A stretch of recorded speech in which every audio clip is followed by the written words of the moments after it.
اعتزاز احسن صاحب، ایک دو باتیں، ایک تو یہ کہ یہ جو ایشو آیا اس کا یہ بیوروکریسی کروائے گی یا یہ کروائیں گی ہماری جوڈیشری، مگر سوال میرا اعتزاز صاحب یہ ہے کہ آخر ہمارے ہمسائے میں اتنے بڑے الیکشن ہوتے ہیں، کئی مہینے چلتے رہتے ہیں، کبھی کانگریس کرواتی ہے، کبھی دل کوئی کرواتا ہے، کبھی جو ان کی بی جے پی کرواتی ہے، اور کوئی نگران حکومت نہیں ہوتی اور کوئی اعتراض نہیں ہوتا۔ یہ اتنا چند کلومیٹر ادھر کیا دنیا ہے اور ادھر کیا، یہ کیا ہے؟ How would you explain it sir, as a دانشور، ایز اے سیاستدان، ایز اے لا ایکسپرٹ؟ سر وہ دراصل ہمارے جمہوریت کا جو صحیح نام تھا وہ مارکس نے رکھا تھا، مارکس اور اینجلز نے۔ انہیں اس جمہوریت کو کہا تھا بورژوا ڈیموکریسی۔ بورژوا ڈیموکریسی کا مطلب، بورژوا کا مطلب ایک مڈل کلاس تھی۔ اب میں بجائے اس کی ڈیٹیلز میں جاؤں، ایک مڈل کلاس، زیادہ تر لوور مڈل کلاس اور مڈل کلاس۔ انڈیا میں ایک مڈل کلاس 1947 اور تقسیم سے پہلے کافی بن گئی تھی، اور اس کی نمائندہ تھی انڈین نیشنل کانگریس۔ اور انڈین نیشنل کانگریس نے اسی لیے ایسی تحریکیں چلائیں کہ جو بھی صنعتی مال جتنا بھی خریدنا ہے آپ نے، وہ دیسی ہو، بدیشی نہ ہو۔ آپ نے کپاس اور یہ کارخانے جو ٹیکسٹائل ملیں تھیں، ان کے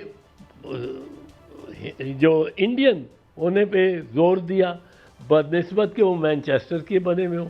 مینچسٹر کے جو آتے تھے، اور جن کو ہم لنڈا بازار بھی کہتے ہیں، وہ لندن بازار تھا، وہ یہاں سیکنڈ ریٹ ملتے تھے، ان کو بھی آگ لگانے کی موومنٹس ہوئی۔ مسلم لیگ جو تھی، یہ جاگیرداروں کی پارٹی تھی۔ اب یہ کوئی فیوڈل ڈیموکریسی نہیں کہتا، بورژوا ڈیموکریسی۔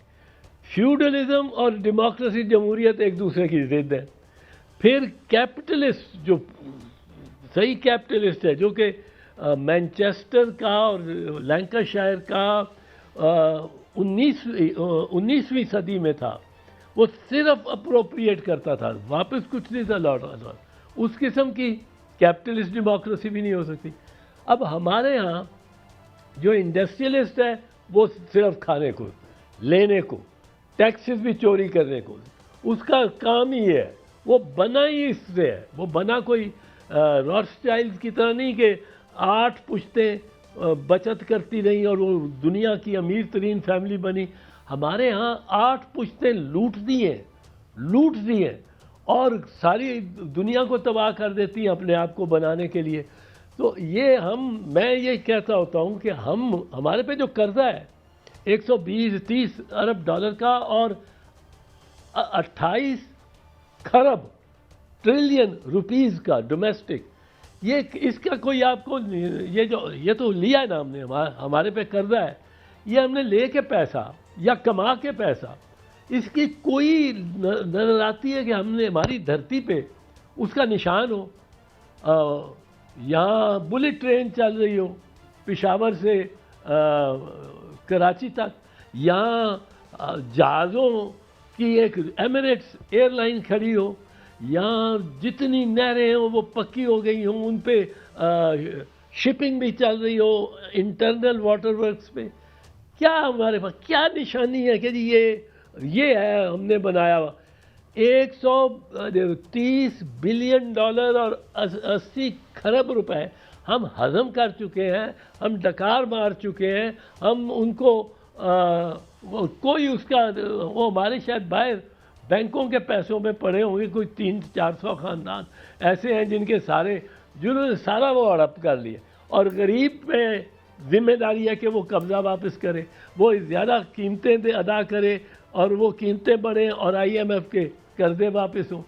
ہم نے یہاں ڈیموکریسی نہیں ہے، پاکستان چل ہی نہیں سکتی، چل ہی نہیں، اور اس میں ایک بیوروکریسی بیٹھی ہے۔ اب وہ بیوروکریسی جو ہے وہ اپنی طاقت کے لیے چلاتی ہے۔ وہ ایک ڈی سی اپنے اسسٹنٹ کمشنر کو ڈیفینڈ کرے گا، یہ ان کے جینز میں، ان کے خون میں اسی طرح کا ہے۔ تو یہ کرپشن جو ہے، یہ ساری ہمارے خون میں ہے، اور بدقسمتی سے ہم اس طرف چلے ہی نہیں کہ آپ کو میں ایک چیز بتاؤں ذرا، ایک چیز جی ہم کہتے ہیں جی ہمیں پڑھانا لکھانا ہے اپنی قوم کو، ہمیں پڑھانا ہے، ہم نے ان کو پی ایچ ڈیز بنانا ہے، ایم اے، ہر کوئی ایم اے کیے ہوئے ہو، اور ہم قوم ہمارے ڈاکٹر امریکہ پہ چھائے ہوئے ہوں اور ہائیسٹ ٹیکنیکل نالج ان کے پاس ہو.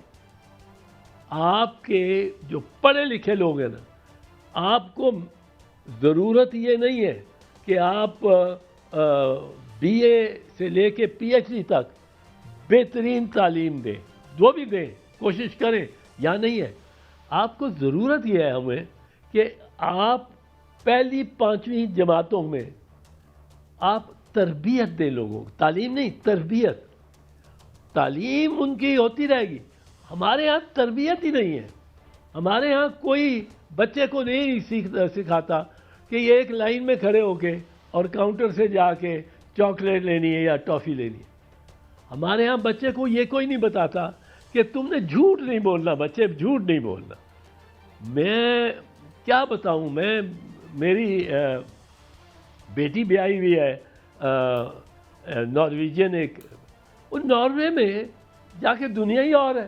بس چل رہی ہے، اس میں بیٹھا ہی کوئی نہیں ہے، الیکٹرک بس ہے، اور کوئی پیسہ لینے والا دینے والا نہیں ہے. وہ آپ کے بٹوے میں آپ کا کارڈ پڑا ہوا ہے، اس سے آپ کا وہ بینک اکاؤنٹ میں چلا جائے گا، وہاں سے نکل آئے گا. کوئی مطلب ہے حیثیت ہی نہیں ہے یہاں ہمارے یہاں. اچھا اعتزاز صاحب، میں آپ سے گزارش کر رہا ہوں، آپ نے فرمایا بالکل صحیح. بدقسمتی ہے، دنیا سچ پہ چلتی ہے، آئین اور قانون کے مطابق چلتی ہے. یہاں تو بچوں کو تو چھوڑ دو، بڑوں کو فورس کیا جاتا ہے کہ یہ جھوٹ بولو، سچ تم نہیں بول سکتے، پابندیاں لگاتی ہے، اس پہ شوکات آتا ہے، اس کو نوکریوں سے نکلوا دیا جاتا ہے. تو ادھر آئین اور قانون کی حکمرانی کب آئے گی؟ کیا ایسا کیا جائے کہ لوگ سب cross the board fundamental right ان کے ڈیمیج نہ ہو؟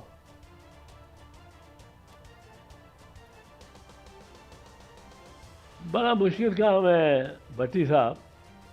یہاں ہمارے ہاں پہلی بات جو ہونی چاہیے وہ برداشت ہے. وہ ہم نے اپنے بچوں کو تربیت ہی نہیں دی، برداشت کی تربیت ہی نہیں دی. برداشت کے بغیر کوئی معاشرہ چل ہی نہیں سکتا.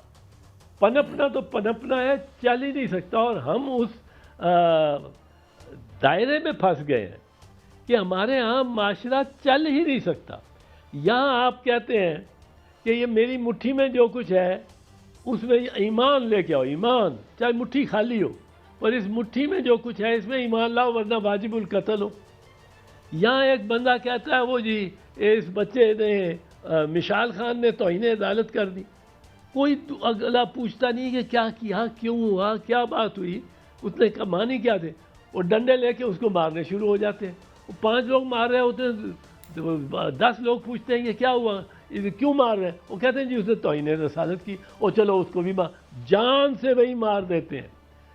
ایک 9 بیاتے جوڑے کو عیسائی کو ہم بھٹی میں پھینک دیتے ہیں.